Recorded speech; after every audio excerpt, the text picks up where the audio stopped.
Hello and welcome to Community Advocacy. I am your host, Griselle Marino, and I work for the Office of Community Advocacy, a division under the Miami-Dade Board of County Commissioners, overseeing 8 advisory boards and the Miami-Dade County's Goodwill Ambassadors Program. Here to talk to us about Miami-Dade County's Asian American Advisory Board is Joshua Ho, Art Director of the board. Welcome to Community Advocacy. Hello, everyone, and thank you for Mecca and Griselle for inviting me once again. I'm just excited and thrilled to be here this afternoon. Thank you for being here. I know that you have a lot of events going on coming up, but first of all, tell us a little bit about your board for those that are not familiar with it. So Miami-Dade County's Asian American Advisory Board was established or created in July 22nd of 1997 as an advisory capacity to the Board of County Commissioners, the county administration, the community, and all agencies and persons in Miami-Dade County, Florida, with respect to matters pertaining to the Asian community of Miami-Dade County. So we are the group or the entity that brings the Asian community closer to local government of Miami-Dade County. And why was there a need to create this board? It was time for us to have a voice. As with other groups, it was time for us to have a voice so that we have a group of representatives of the district to go to local government to seek assistance or to help or to find solutions to everyday challenges that we might have in our community. We like to focus on 4 areas. One of them is, first, we want to educate ourselves about who we are. Even though we are diverse, we need to be more inclusive by working together, by having that camaraderie to share and to have respect for one another that kind of brings us all together. Second is cultural advancement. We represent the continent of Asia, not just Far East, but Central Asia, South Asia, Middle East as well. So we want to bring all together to educate ourselves about our cultural background. Some of our countries dates back 5,000 years, and it is unfair to say to categorize one to everybody as one. So we like to bring our diversity at the same time. Once again, bring that to together as inclusion. Third aspect is civic engagement. We are finding that a lot of Asians tend to stay away from civic engagement. Not by fault. Some of the country, when they come from, they're discouraged or they're fear as sharing the information. But here in our country, we want to make sure that as Americans, we're engaged civically. That means voter registration, citizenship drive, voting, and for this year's census, and I know that we will talk about it more later on. And the last thing is, we want to make sure we are economically empowered. So we want to make sure that we tell our community members the opportunities that you can have business with the local county, also your local cities and municipalities. We'll make sure that there are vendors so that can do business with the government. And it is open to everybody who has a business in Miami-Dade County for more than 1 year. And when you register, you could be a certified vendor if you have a small business with a small business division of our county, to make sure we have a fair share of doing business, especially if you're in the services and goods and services, construction as well. So anywhere that we can do business, we want to empower them. Also, to educate them about, what's happening within our economy in our county as well. Thank you. That's very vast. And, you said diversity, you said the continent of Asia, more than 50 countries, and I am sure that includes many, many different languages and also religions. I can't say about languages. There's over hundreds of languages. There are many different religion as well. We have, but the vast majority are, you have Christianity, you have Muslims, you have Sikh, you have Hinduism, Buddhism as well, Shintoism, just to name a few. But it is all to make us better. I think it needs to be clarified or clarify that religion helps us to live a better life. And we need to be educated about one another's religions to show that there is nothing ill intent, but there is only trying to bring us closer or doing good for humanity, to serve one another, to appreciate one another. And I think that's the part that we miss out. Religion is a great thing to have, or not to have, depending on who you are. But at the same time, in our country, we have the freedom of religion, so we can serve. At the same time, once again, it is to benefit everybody. And I'm sure that in your own board, I believe you have like 26 members, and within that group, you have from different countries, different religions, and maybe much more diverse than in other countries, like in other boards that we represent, or the Hispanic advisory board that everybody speaks Spanish. So it's a big difference there. So our common language in our meeting is English. So every commissioner, we have 13 commissioners in our county, will appoint 2 appointees to the Asian American Advisory Board. So they're there to represent the district and also their community. So right now we have 23 board members. I have 26. So our chairwoman, Sharon Fine, she's Taiwanese descent. Our first vice chair is Tony Vu, and he's Vietnamese descent. Our second vice chair is Lee Garao, Dr. Lee Garao, and she's from Chinese descent. Our third vice chair, she's Thai Vaz, representing Thailand. And our immediate past chair is Sajro Fasihi, representing Pakistan. So it's a little United Nations. Definitely. It is United Colors of Benetton. Uh-huh. We also have Turkish. We also have Koreans. We also have from Hong Kong, represent Hong Kong. We have Iranians as well. We have, let me see, did I forget? Few other. If I've forgotten, I do apologize. But we're there to make sure that we are equally represented, but at the same time have a voice. But at the same for time, the people that want to know more about the Asian culture and they're intrigued or they want to participate in cultural events that you do, volunteer, when does your board meet, and is it open to the public? so every board from the county is open to the public. Our board meets every second Tuesday at 6 p.m. at Stephen P. Clark Government Center at the 10th floor CITT conference room. Once again, 6 p.m. We start around 6:15, but at the same time, it is open to the public. Now, we have opportunities to volunteer, and also for college students, we do have limited number of internship available as well. But we want to make sure that everyone who has the passion for the Asian culture or to want to see or be a stakeholder for the Asian community are welcome to come. Also, right now we have since we live in Miami, we have a lot of Asians from the Caribbean islands as well.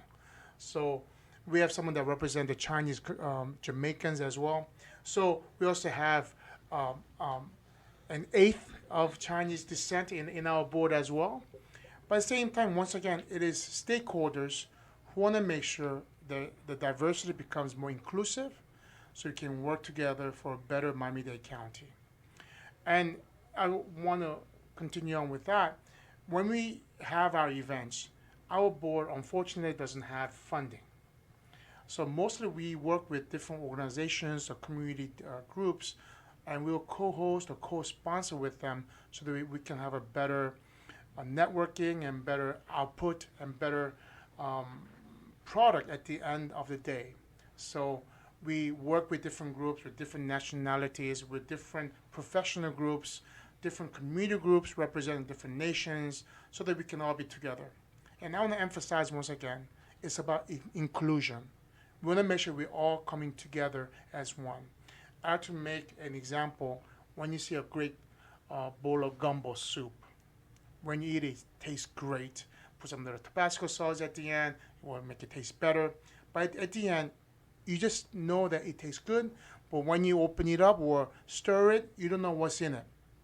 We want to make sure that our Asian community is such that when we sit together, we're so together that you don't know what it is, but at the end, it tastes great, the product is great, and we're all happy at the end of the day.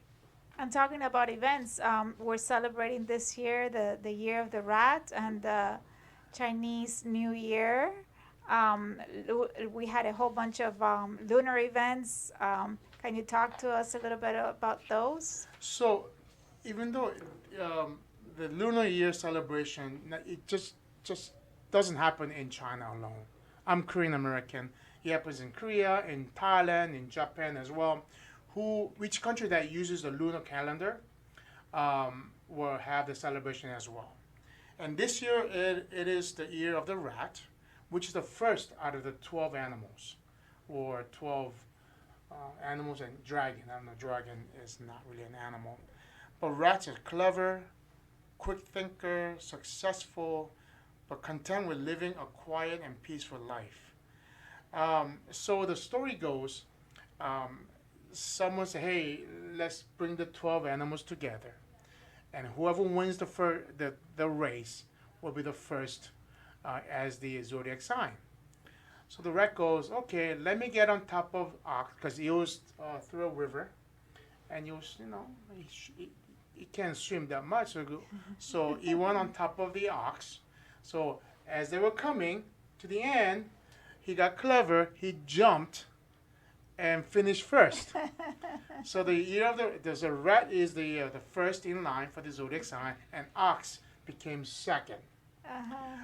So we have 12 animals. So here, just to give you a little idea, so it goes in this order: rat, ox or the cow, tiger, rabbit, dragon because it's Asian, snake, horse, goat, monkey, rooster, dog, pig, or I call it the boar. So I am the year of the pig or the boar, and the zodiac animals has a personality traits, and it kind of fits into that mold. So mine is, as a boar, compassionate, generous, and diligent. Very nice. And I find myself, I think, very compassionate. I am generous, and I am diligent. And I know you are the rooster, and you're observant, hardworking, and courageous. So I think everyone is defined. And also it's two ways to find out your age. I know in our culture, it is insensitive to ask the age, but you go, what is your sign? And you kind of know what their ages are. Right. But it's for laughs at the same time. It's camaraderie. When I have my friends who are the boar, hey, if I meet them for the first time and I found out they're the year of the boar, you can just feel that kind of closeness already. So it's just bringing everything together. And next year is the Year of the Pig. Year of the ox. Of the ox. Yes, Okay. remember after the rat jumped and the Oh, ox okay, went in okay. second, so Year of the Ox. And we're looking forward for Year of the Ox. One of my sons is the Year of the Ox. My father was a year of the Ox. Very hardworking, but very grinding. They're very grinding. You know how the cows work? They grind and they work hard. I think they're diligent, dependable, strong, determined. So that's the Year of the Ox for next year. And then you had some celebrations at the University of Miami. So University of Miami, which is my alma mater. So go you. FIU here. Go you again. I went to my FIU for masters, so I had a great time in both schools. But we celebrated the lunar year with the couple of the Asian associations, and we had a great turnout. It was in the middle of the campus, over I think 500, 600 students and faculty and staff came, and community came around, had some food, learned some about different languages, different cultures. Also talked about census once again. We had Commissioner Cava came and gave a introduction. So we had a great time. But once again, it was a celebration of coming together and just enjoying one another. Because now it's global. It is not just for one section within the continents. It is global. So we like to share it. And then people understand it more, and once again, give their respect and to enjoy. Once again, I enjoy this month is the Black History Month. So I enjoy by learning about our country here. The challenges and obstacles that they went through, at the same time celebrating the successes. And I think we want to do the same thing. Later this year, we'll celebrate the Hispanic Heritage Month in October. So we want to celebrate along with our other Americans as well. We want to make sure that we're inclusive. Once again, that's so. But you celebrate not just 1 month, you celebrate a lot, because like in February you had the Chinese New Year. Then in March you have big events with the Asian festival. Then in May, I know that you're going to have the Asian Pacific Islander month, right? So Asian Pacific American Heritage Month, which is set aside by the federal government for a month-long celebration in May. So don't forget, May is Asian Pacific American Heritage Month. But as you're saying, I brought a little flyer back here. The Asian Culture Festival is celebrating its 30th anniversary. It's at the beautiful Fruit and Spice Park in Homestead, Commissioner Carver's district, right next to Commissioner Moss's district. And we have a good time in 2 days with a lot of ethnic foods from Asia, different shows throughout the day in our big tent, a lot of shopping as well. But it's just a good time of getting together. Starts from 10 a.m. to 5 p.m. on March 7th on Saturday and March 8th on Sunday. On Sunday, we have around 1 p.m.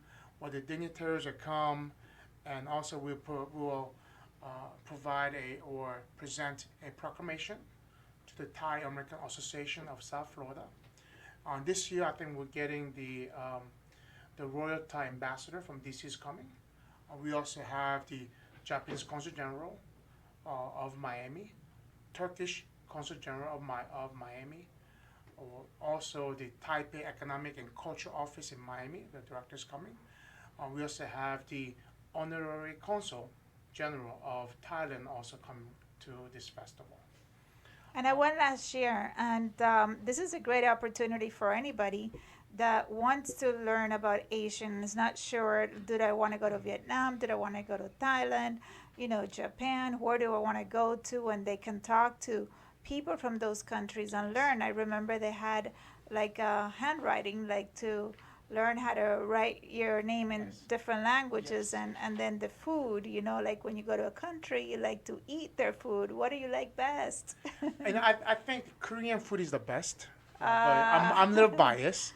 But at the same time, calligraphy with different languages, especially in Iranian, also Iran, they do a great job. We also have the Japanese, the Koreans, Thai, Chinese as well. And you can see the difference in writing. It is not the same. And I think that's the misconception. We don't speak the same language. Our writing is totally different. Even some of the dialects is very different as well. And but all of the Asian countries, they write from back to front, correct? Depending. No, not all. Not all. Most. Depending. Okay. And also the Korean we write this way now, the same as English. Oh, okay. So depending on where, they still write down to left before. But now it's more linear this way, is horizontal versus vertical. So the older people don't know how to write our way and the younger people are learning it in school? Is that what's going on? I think we just conform one way because when you look at the newspapers, depending on like Korean, we flip the same way as the English newspaper, Mm-hmm. but depending on which nation, I make the other way around.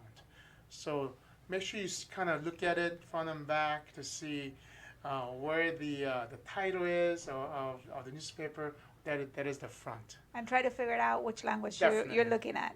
Good luck on that. Good luck on that. I'm still learning on that. But at the same time, once again, the food is different. We try to make it more ethnic, more because a lot of food has kind of changed to meet the taste buds of who they're serving. Mm-hmm. But here you get to find some of the authentic, um, cuisine. I know that we might be getting for example, Turkish coffee.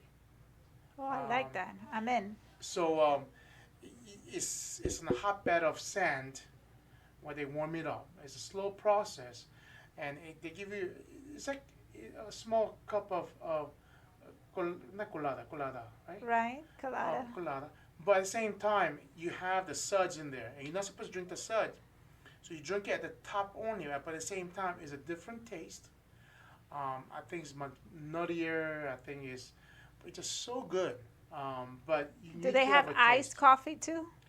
Not that I know. Okay. I only try the hot. The hot one. No, I like it hot too, but there's a lot of my friends that they like iced coffee, and I don't understand Well, it. we're But gonna have different stands. I know that we'll have boba tea, which is from Asia. Hopefully, we'll have different food. and tell me about the shows, because I was so impressed with the shows. I mean, you had this guy doing all sort of moves, karate moves, but it's not really called karate. It's called something else. So, depending on the country, for example, in Korea, it's called Taekwondo. Mm-hmm. Karate is Japanese. Kung Fu is Chinese. But there's different variations. But this time, I know that we will have taiko drums, once again, the dragon dance. We'll have a dance from Iran. We'll have a dance from, or a playing of instrument from Korea. We have some students coming in to do a K-pop dance, which is huge right now. K-pop stands for Korean pop dance. We have 3 groups coming in. We have the Thai traditional dance. We have the Thai martial arts this year as well. Mm-hmm. But you have to come and see. We also have plethora of activities for children. We have a special area just dedicated for children's, with playground, with wall climbing, with bounce houses. But at the same time, it'll be a great time.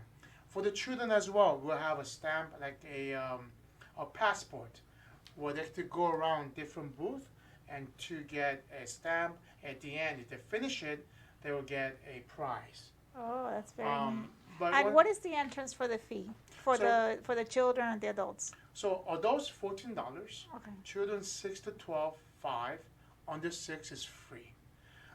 If you go on AsianCultureFestival.net, Mm-hmm. you can buy the tickets online, which is new for this year. So Asian Culture Festival, all one word. How about .net. parking? Is there a cost? Parking, the official parking lot is $5, which is right part of Food and Spice Park. And there's a church across, we'll take a donation, $5 as well. But come early. You have a great time. If you're gonna spend $14, but at the same time, I assure you, the amount that you pay and the show that you get, you can't compare it. It is so good. We try to fit in as much as possible, and you're gonna enjoy it. It's guaranteed. We have a 600 seat under the tent, so you will enjoy it, and it goes throughout. It's not a stop point. That's something good to highlight, because some days it's very hot, it's very sunny, and especially for the elderly, the grandmas that come with the children, so they could sit down and Yes. watch the shows while the kids run around and do what they like. So Fruit and Spice has also a lot of different kind of trees and fruit trees from different parts of the world. So there's a lot of shade. I'll recommend bringing a little chair, a lawn chair, for some of the spots. But you will have a great time. Once again, the food is great, the people are great, everyone's served with a smile. And they're there to assist. And once again, we also have, some of the travel agencies to promote their countries, to showcase um, what's the best thing about their country. So come and be educated as well, or to share where you have went, and talk with somebody. And we're all part of our community. And last year you had like over 10,000 people? Yes, so we are approximately between 8,000 to 12,000. Some of the years in the past, 15,000. But it's just a great time. Also, we work with different organizations. The following week, the 14th and 15th, there's a Bangladeshi Association of Florida, South Florida, will have their Asian Fair, but it's in West Palm. But at the same time, if that's for South Asian, but at the same time, you get to see a plethora of different shows, food, once again. So this is March 7th and 8th. March 7th and 8th, then we have one March 14th and 15th.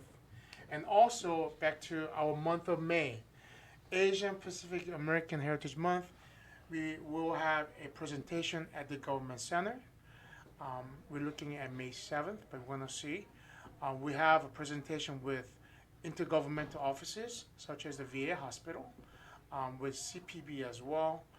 We want to make sure that we educate ourselves as well, to make sure that that there is no misunderstanding. And then you'll come back again to let us know about all of the events that you're going to have in May. Yes.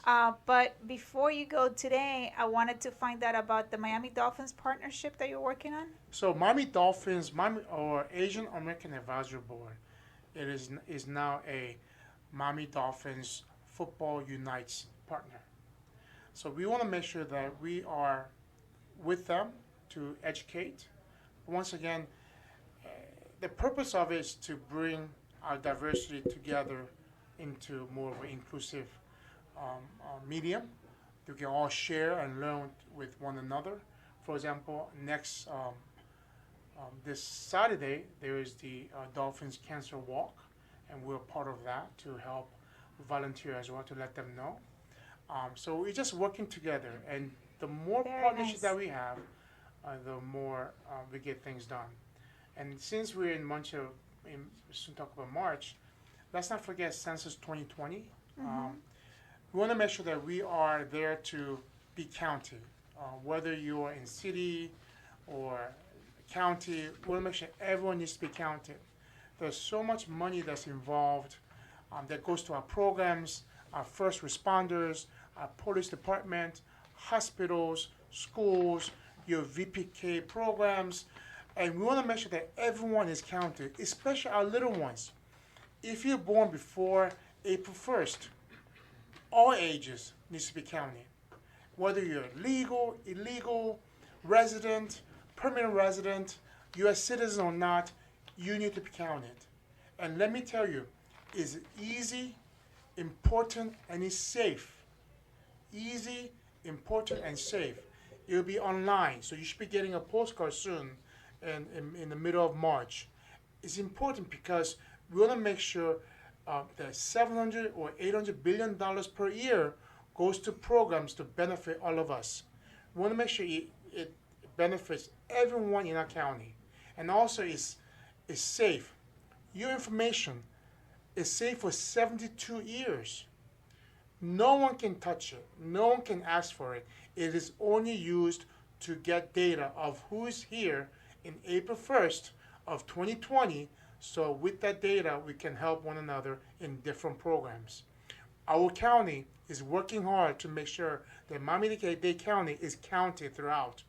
In 2010, we had 2.6 million people.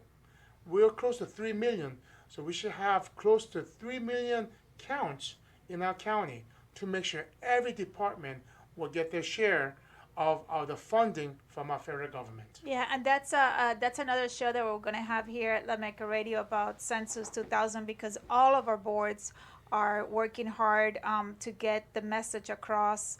The Office of Community Advocacy alone with Miami-Dade County and our elected officials trying to remind everyone to sign in, to log in, and to answer truthfully and not to be afraid of any type of that even if you don't have the papers done because your immigration status is not in optimal standards, that there's no one going to be looking for you.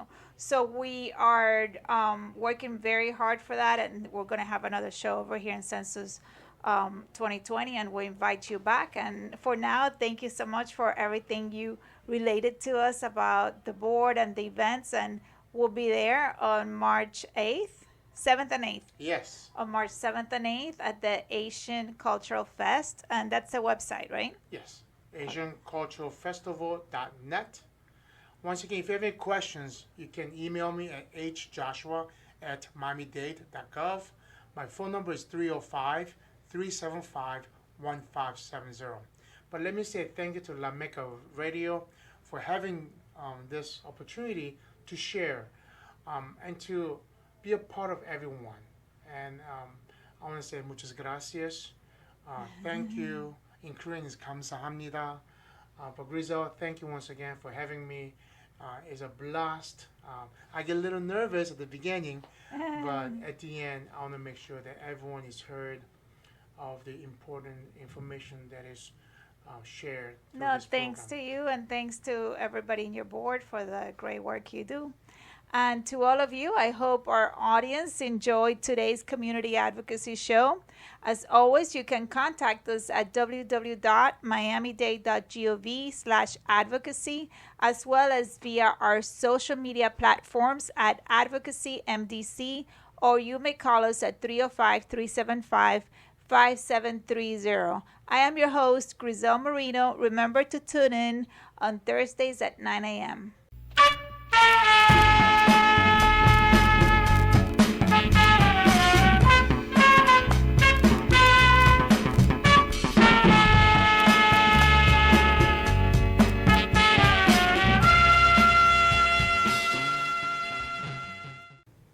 Well, you've heard Joshua Ho talk about our Asian Advisory Board, and very soon you're going to meet Rita Bunfai talking about our Black Advisory Board, Black Affairs Advisory Board.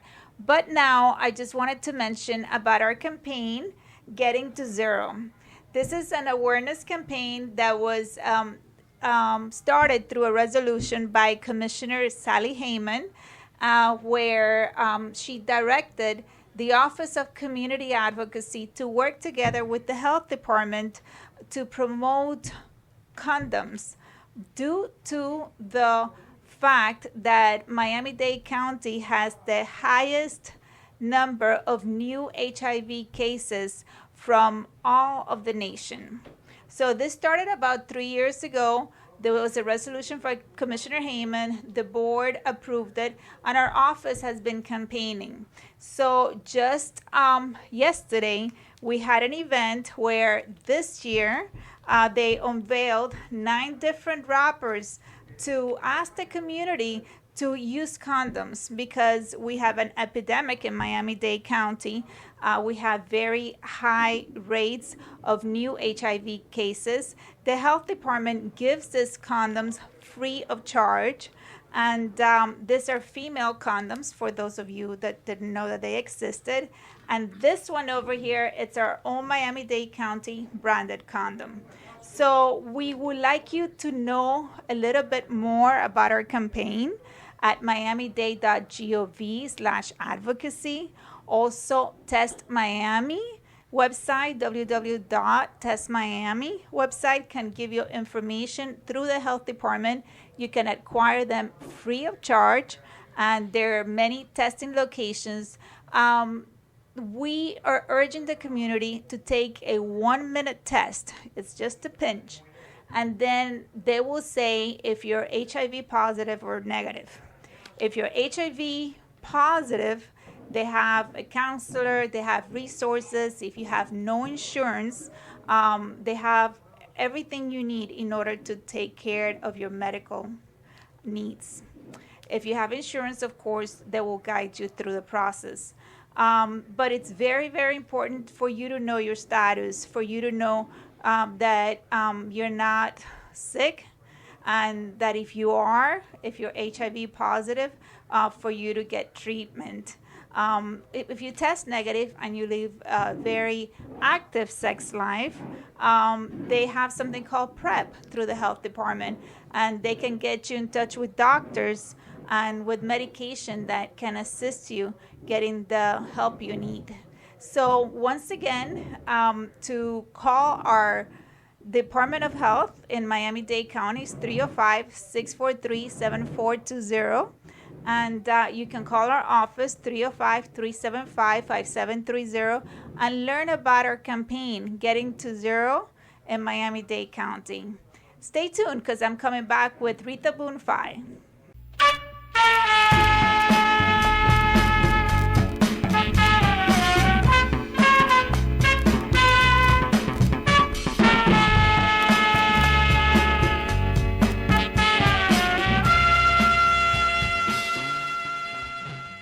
Hello and welcome to Community Advocacy. I am your host, Griselle Marino, and I work for the Office of Community Advocacy, a division under the Miami-Dade Board of County Commissioners, overseeing 8 advisory boards and the Miami-Dade Goodwill Ambassadors Program.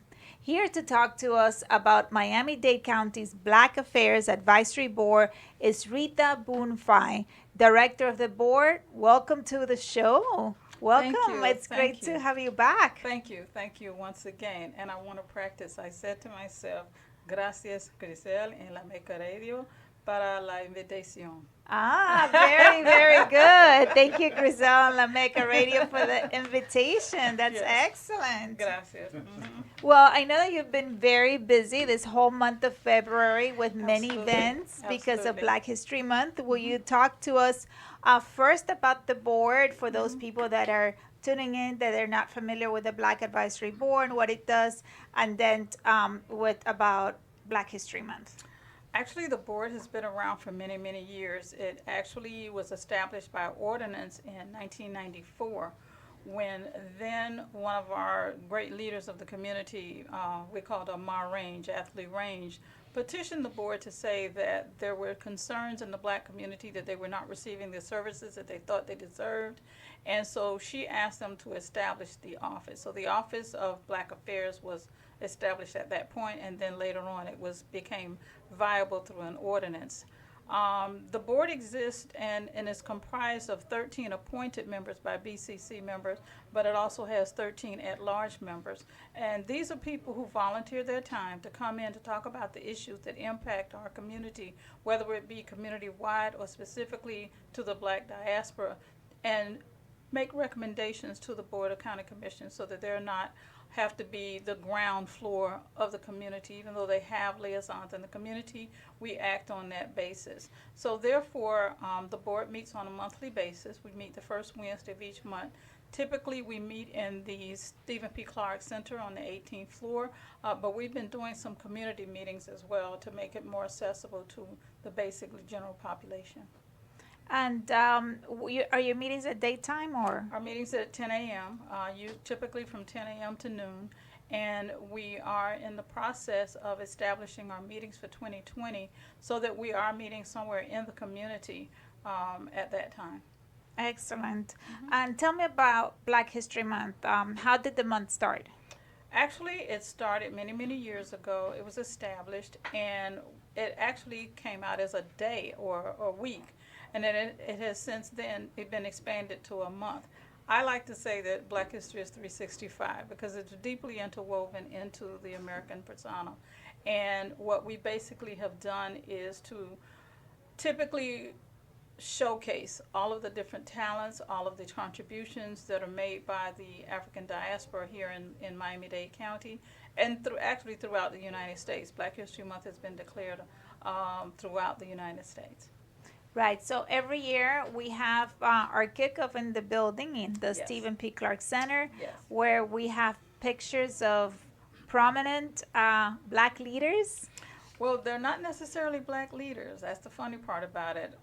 About 4.5 years ago, we started this process called Triumphant Spirits and Vessels, which are women of virtue and women of substance.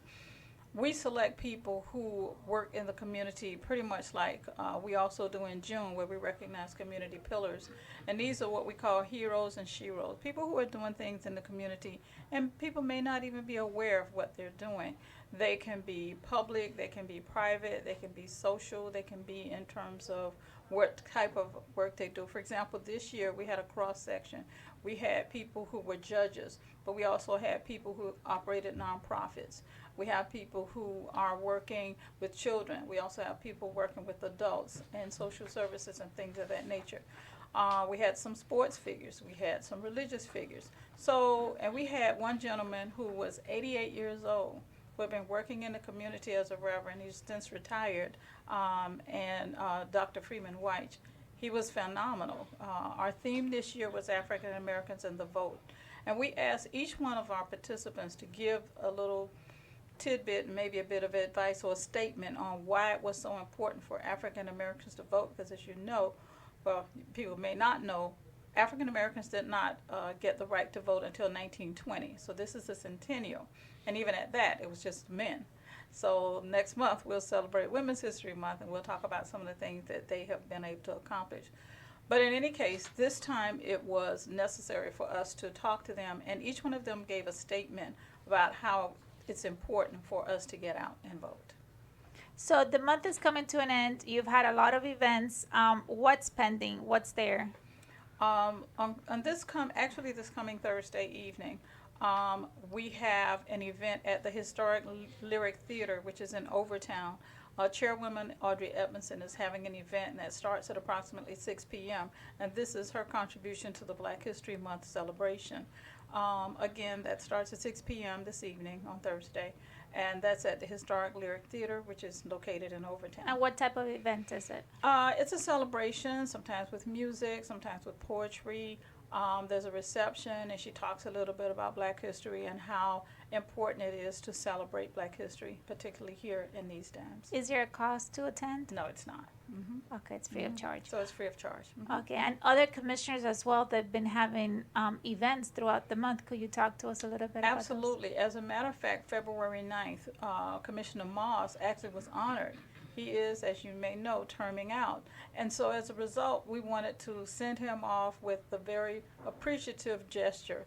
And what they did, and this was part of the South Day Gospel Fest Committee. And what they did was they recognized him, and there was a portrait unveiling that was commissioned by a famous artist by the name of C.J. Lattimore. And he captured Commissioner Moss and all of the people that have surrounded him through the years. So it was a very, very, very, very heart-touching event. We also had a minister out of Atlanta, William, and we also had Little Big Shots. His name is Caleb Serrano, who performed at that event, and that was February 9th at the South Dade Cultural Arts Center. We typically try to hold events from one end of the county to another so that everybody has an opportunity to celebrate Black History Month, and that was on February 9th. On February 7th, actually, we had our kickoff in the Stephen P. Clark Center, and that was where we unveiled the portraits. This year, the portraits, again, were taken by Joe Wesley, who's becoming very, very famous now. Joe has taken our photographs over the last 3 years, and we also hold up the memory of a young man, Adrian Freeman, who passed. Adrian was one of the first to capture all of our honorees. That was on February the 7th. On the 9th, again, we had Gospel Fest. And also on the 9th, you had an event, Trayvon Martin event.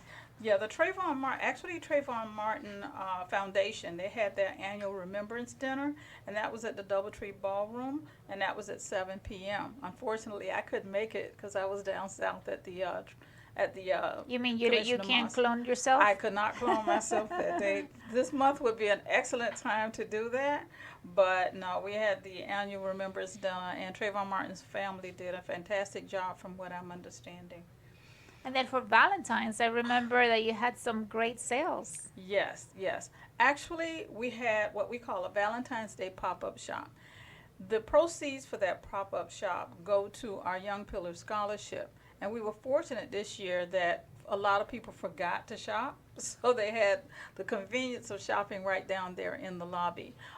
We were able to raise funds that will be contributed to our scholarship fund, which will be awarded in June for the Young Pillar Scholarship. And when you talk about those scholarships, who could solicit? Can someone contact you if they want to be considered? Does it have to be like a grade student? Is it more academic based or need based? It's more need-based than academics. Of course, there are academic requirements, but by the same token, we do it based on the student's needs. We have students, for example, that may not necessarily go to college. They want to go to a vocational school. We've done that as well. And the students are selected, recommended by our board members, and they take recommendations from the general community. That's going to happen in June.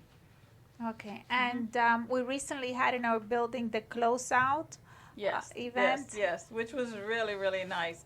That event was on the 21st, and people were asking, well, why do you shut it off so easily, so early, instead of doing it on Friday the 28th, which is the last day of the month? And that was because we are a government facility, and we have to hold elections. And so therefore, we vacated so that the elections department can set up, because the Stephen P. Clark, as you know, is an early voting site. So our closeout was, even although we were disappointed that we had to close it out that early, we had the Transit Expressions featured, and they are a group of volunteers who work for Transit Department, and they did a fantastic job in talking about African Americans in the vote. They did poetry, they did music, they even had us doing a dance along, so it was very, very interactive and very exciting. So this Thursday night, it's Chairwoman Edmondson at the Lyric Theater. And then on Friday, I understand Commissioner Monestein has a luncheon. Yes, he has a luncheon, and I'm not quite sure how many people are going to be attending that luncheon, and but that's his event in recognition of Black History Month. And then on Saturday, boy, Saturday is going to be jam-packed. First of all, the Commissioner Jordan in the Miami Gardens area is going to be holding her annual Black Heritage Festival in conjunction with the mayor of Miami Gardens. That will be from noon to 4 p.m. and that'll be at the Betty Ferguson Recreational Complex, which is over on 207th Street and 30th Avenue. Later on that day, starting at 1 p.m., the historic Hampton House will be the site for the Lemon City Cemetery Committee. They're holding their 25th annual essay contest on why I am proud of my heritage. And each year we receive essays from throughout Miami-Dade County, all the way from the south end to the north end, where kids talk about their heritage. And I was privileged to be a part of the process of reading some of those essays. And let me tell you, I knew that Miami was diverse, but I had no clue as to how diverse it is. We have people from, the most interesting one was a lady whose family was from Peru and Africa. How they got together, I have no clue, but her father was from Peru, her mother was from Africa, and she talked about the traditions that go on in their house and how they kind of mix the cultures. So it was very interesting, to say the least. Yeah, Miami is really a melting pot, very diverse. And Absolutely. I understand there's something else at Miami International Airport taking place on Friday. Yeah, that actually is the airport celebration, and it's a luncheon that they're doing for, I guess, for their employees and some of their guests, and that'll be their recognition portion of the Black Heritage the Black Heritage Week and Black History Month. Are these events that we're talking about, are they open to the public? Are they free of charge? Most of them are open to the public. As far as whether or not they're free of charge, it depends on what the event is. My understanding is that the one for Commissioner Jordan is definitely open to the public, and she'll have entertainment, she'll have food trucks, she'll have vendors. That to me is one of the most exciting events that we have during Black History Month, and I have to be there. And it's from noon to 4. It's from noon to 4, yeah. Okay. And so if someone watching wants to find out more about all of the events, the times, where should they go? Is there a number to call?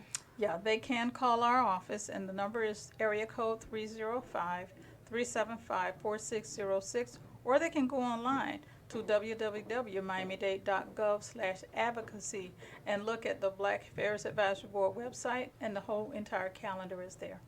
Excellent. I also know that you've been working very hard with Census 2020, and that you have a special message for viewers in regards to census. Actually, we have a representative on that committee. His name is Edgar Wright. He is also the chair of the Black Heritage Planning Committee.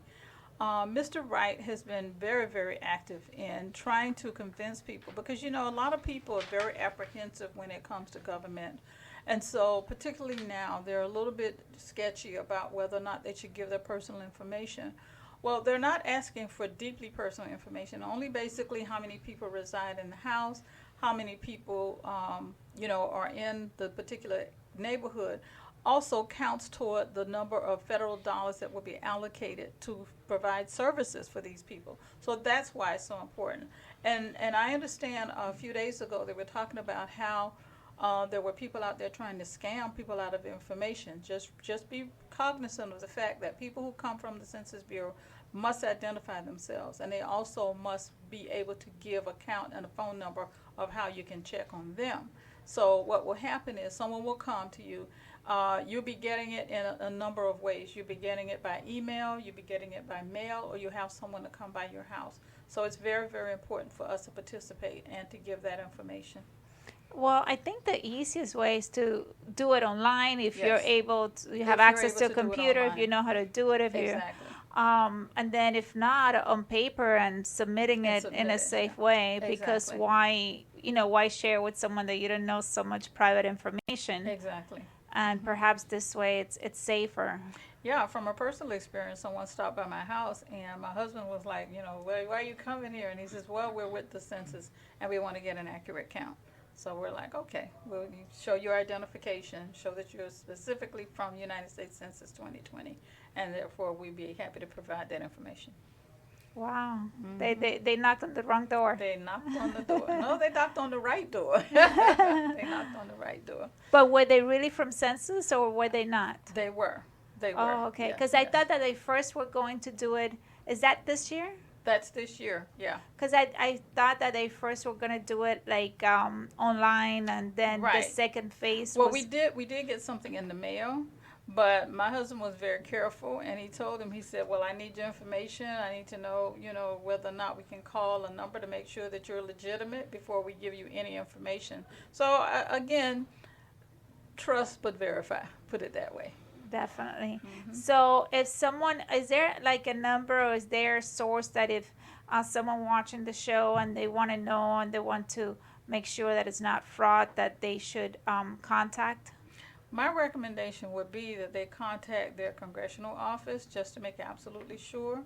And also, I know that there is a 2020 count entity set up through Miami-Dade County. I don't have that information with me, but I'm sure if they call our office, we'll be able to provide that. And again, that's 305-375-4606. And 311, I suppose that they would have a lot of 311 would have that information. information, correct.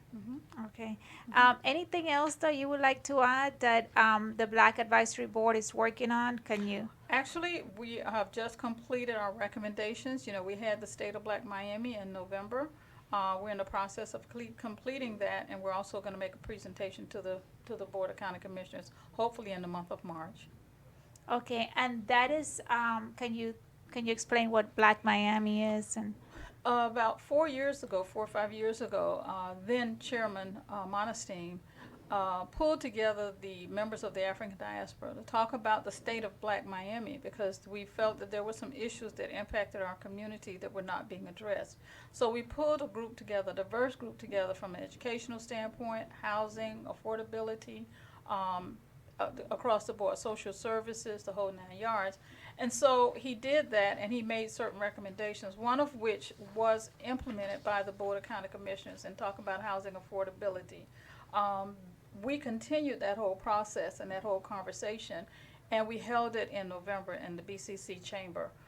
We were told that we should have done it in the community, but we felt strongly enough that we have it in the chamber, then it would be televised, and people would have access to it at any point.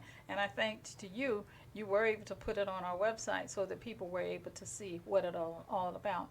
What we found is we limited it this time to several topics, and that would be education, housing, of course, as well as medical, okay, health.